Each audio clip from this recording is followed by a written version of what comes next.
I love caves, especially those that are easy to access without restrictions.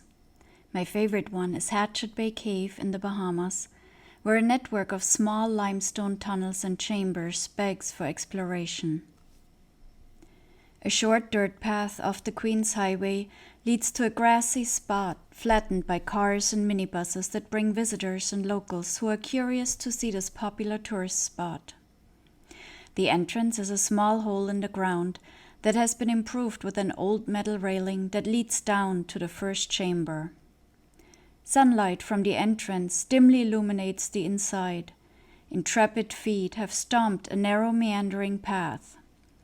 Barrel-shaped dripstones await like silent sentinels. Shoulder to shoulder, they divide the space in two.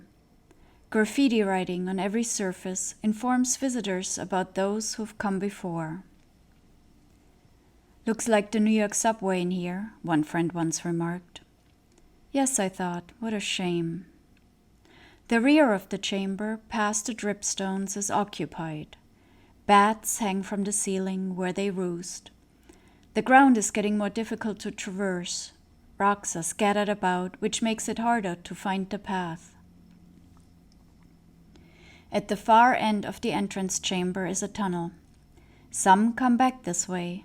When they've returned to the tunnel and get their first glimpse of sunlight, they pick up their pace, so I call it the racetrack. For the intrepid tourist, a ladder leads down to the second level, to the mystery of intertwined channels and hollows. On the ceiling, someone painted the words, "Welcome to Hell." I catch my breath in anticipation. For some, the journey ends here. For me, it's just begun. In the soft darkness, a honeycomb of small openings and endless tunnels descends farther and farther below the earth. And everywhere along the walls, artifacts of visitors past. Some spaces require ducking or crawling to get inside. Those are the ones with the real treasures.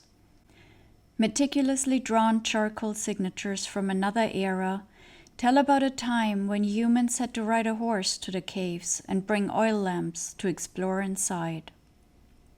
Some of the graffiti writing or graphs invite the reader to ponder.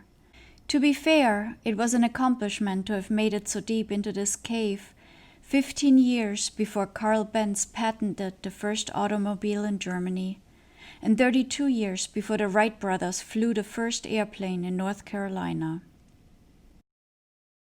I can't imagine coming here in soft shoes, long skirt and sleeves, and what, an oil lamp? What if it goes out? What if I drop it? Hebrew Wall is a small nook along one of the leading tunnels that contains abjad lettering. In the beginning there was God, it says. Over the years, I've mapped all accessible spaces in the cave, other than the continually flooded third level.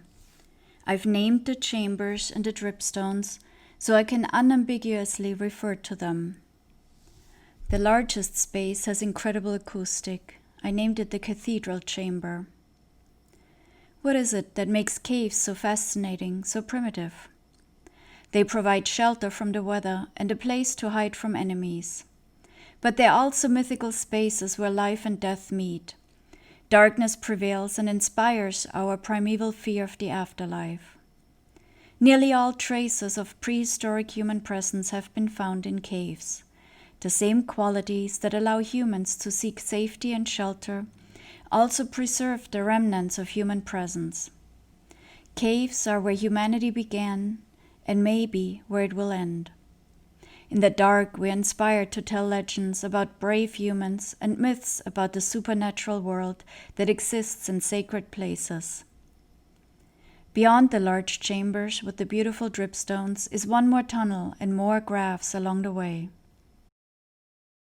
All the old charcoal letters were drawn on smooth, water-carved walls. In contrast, the colored graffiti of modern times can be found anywhere, including on top of old graphs and even across dripstones. One last chamber, much smaller than the others, hides the entrance to the third level. Another hole and another ladder leading down. This one into a water-filled cavity. I haven't gone yet, and I don't know anyone who has. I've heard the third level leads to the ocean, but no one knows for sure. A small stalagmite guards the path to the end of the cave. I call it the pointer, a reminder to duck and start crawling. Even here, near the end, reminders of humanity. Why are we so driven to leave our mark and to make ourselves part of the story, part of a place's history? What is this need, as old as mankind, to leave a trace, to remind others that we've been here? Is it art? Is it vandalism? Or is it our way of saying, know that I have lived?